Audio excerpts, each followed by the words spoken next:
নমস্কার বন্ধুরা, আজকে আমি করছি ডিম পাতুরি। এর জন্য ডিম সেদ্ধ করে নিয়েছি, পেঁয়াজ নিয়ে নিয়েছি কুচিয়ে, এখানে রসুন, জিরে, ধনে, কাঁচা লঙ্কা, শুকনো লঙ্কা নিয়ে নিয়েছি। দেখে নিন আজকের রেসিপিটা, প্রথম থেকে শেষ পর্যন্ত দেখবেন। আর লাইক করবেন, কমেন্ট করবেন, কমেন্টে লিখে জানাবেন কেমন লাগলো। ডিমগুলোকে সব মাঝখান দিয়ে অর্ধেক করে কেটে নিয়েছি এভাবে। আর এদিকে মিক্সিং বলে আমি জিরে, ধনে, কাঁচা লঙ্কা, শুকনো লঙ্কা, রসুন এটা আমি মিক্সিং করে নেব। এবার ডিমের ভিতরে আমি যে মিক্সিং মশলাটা করে রেখেছিলাম সেটা দিয়ে দেবো। মিক্সিং করে সেটা জল জল হয়ে গেছে, শিলনোড়ে বেটে করলে ভালো হয়। এর মধ্যে পেঁয়াজ কুচি দেব,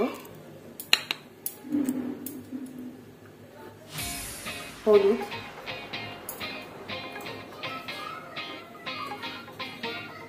লবণ পরিমাণ মতো দিয়ে এটাকে মেখে নেব। মেখে নিয়েছি সাবধানে, খুব সাবধানে মেখে নিয়েছি। এবার কলা পাতা সাজিয়ে নিয়েছি, কলা পাতার উপর আমি এগুলোকে এরকম করে সাজিয়ে ফেলে দেবো ডিমগুলোকে।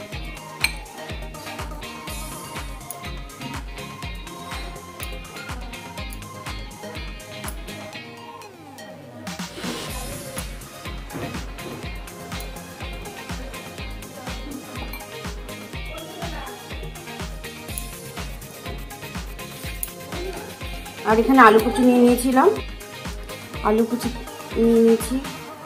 আলুটাকে মেখে নেবো এই মশলার সাথে।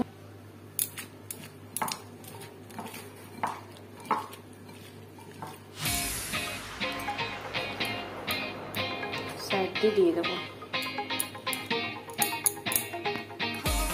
সাজিয়ে নিয়েছি দেখতে পাচ্ছেন। এরপর দিয়ে আমি কাঁচা তেল দিয়ে দেবো, কাঁচা সরষের তেল।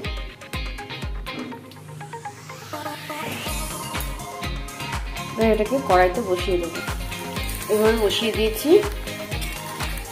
এবার এটাকে ঢেকে দেবো, সিমে হবে।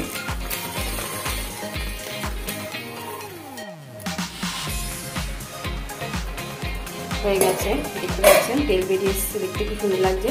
আমি দুটো চাল কুমড়ো পাতা দিয়ে দিয়েছিলাম, ঘরে ছিল দুটো তাই দিয়ে দিয়েছিলাম। এবার এটাকে আমি ফিরিয়ে দেবো উল্টে। নামিয়ে তো এর উপরে এরকমভাবে কলা পাতা দিয়ে দেবো।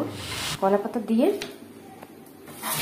দিয়েছি, এর আরেকটা থালা দিয়ে এবারে ওই থালাটাকে উল্টে দেবো। উল্টে দিয়ে বসিয়ে দিয়েছি, ঢেকে দেবো। আর একটু সিমে হবে ওই পাশটা, তারপর নামিয়ে ফেলবো।